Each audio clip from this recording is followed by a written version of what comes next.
कृष्णाय वासुदेवाय हरे परमात्मने प्रणतः क्लेशनाशाय गोविंदाय नमो नमः। आषाढ़ मास की योगिनी एकादशी का महात्म्य। युधिष्ठिर ने पूछा, वासुदेव, आषाढ़ मास के कृष्ण पक्ष में जो एकादशी होती है उसका क्या नाम है? कृपया उसका वर्णन कीजिए।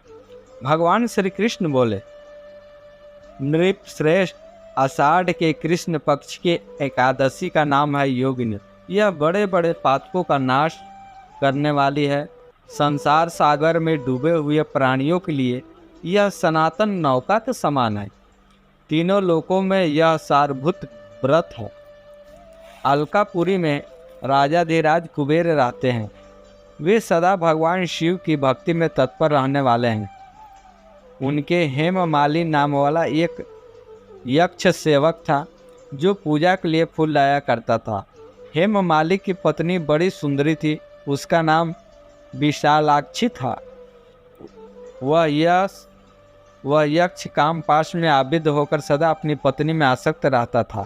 एक दिन की बात है, हेममाली मानसरोवर के फूल लाकर अपने घर में ही ठहर गया और पत्नी के प्रेम का रसावादन करने लगा। अतः कुबेर के भवन में न जा सका। इधर कुबेर मंदिर में बैठकर शिव का पूजन कर रहे थे। उन्होंने दोपहर तक फूल आने की प्रतीक्षा की। जब पूजा का समय व्यतीत हो गया तो यक्षराज ने कुपित होकर सेवकों से पूछा, यक्षो, दुरात्मा हेममाली क्यों नहीं आ रहा? इस बात का पता तो लगाओ। यक्षों ने कहा, राजन, वह तो पत्नी के कामना में आसक्त हो अपनी इच्छा के अनुसार घर में ही रमण कर रहा। उनकी बात सुनकर कुबेर क्रोध में भर गए और तुरंत ही हेममाली को बुलवाया।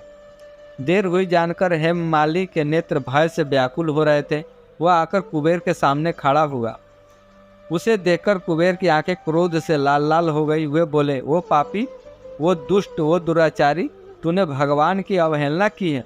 अतः कोढ़ से युक्त और अपनी उस प्रियतमा से वियुक्त होकर, इस स्थान से भ्रष्ट होकर अन्यत्र कहीं चला जा। कुबेर का ऐसा कहने पर वह उस स्थान से नीचे गिर गया। उस समय उसके हृदय में महान दुख हो रहा था। कोढ़ों से सारा शरीर पीड़ित था, परंतु शिव पूजा के प्रभाव से उसकी स्मरण शक्ति लुप्त नहीं होती थी। पातक से दवा होने पर भी वह अपने पूर्व कर्म को याद रखता था। तदंतर इधर उधर घूमता हुआ वो पर्वतों को श्रेष्ठ मेरुगिरी के शिखर पर गया। वहाँ उसे तपस्या के पुंज मुनिवर मार्कंडेय जी का दर्शन हुआ। पाप कर्मा यक्ष ने दूर से ही मुनि के चरणों में प्रणाम किया। मुनिवर मार्कंडेय ने उसे भय से कांपते देख परोपकार की इच्छा से निकट बुलाकर कहा, तुझे कोढ़ के रोग कैसे दबा लिया? तू क्यों इतना अधिक निंदनीय जान पड़ता है? यक्ष बोला, मुने, मैं कुबेर का सेवक हूँ। मेरा नाम हेममाली है। मैं प्रतिदिन मानसरोवर से फूल ले आकर शिव पूजा के समय कुबेर को दिया करता था। एक दिन पत्नी सहवास के सुख में फंस जाने के कारण मुझे समय का ज्ञान ही नहीं रहा। अतः राजाधिराज कुबेर ने कुपित होकर मुझे शाप दे दिया, जिससे मैं कोढ़ से आक्रांत होकर अपनी प्रियतमा से बिछड़ गया हूँ। मुनिश्रेष्ठ, इस समय किसी शुभ कर्म के प्रभाव से मैं आपके निकट आ पहुँचा हूँ। संतों का चित्त स्वभावतः परोपकार में लगा रहता है। यह जानकर मुझ अपराधी को कर्तव्य का उपदेश कीजिए।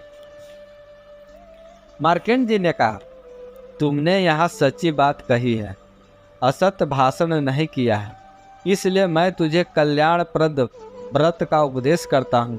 तुम आषाढ़ के कृष्ण पक्ष में योगिनी एकादशी का व्रत करो। इस व्रत के पुण्य से तुम्हारी कोढ़ निश्चय ही दूर हो जाएगी। भगवान श्री कृष्ण कहते हैं। ऋषि के ये वचन सुनकर हेममाली दंड की भांति मुनि के चरणों में पड़ गया।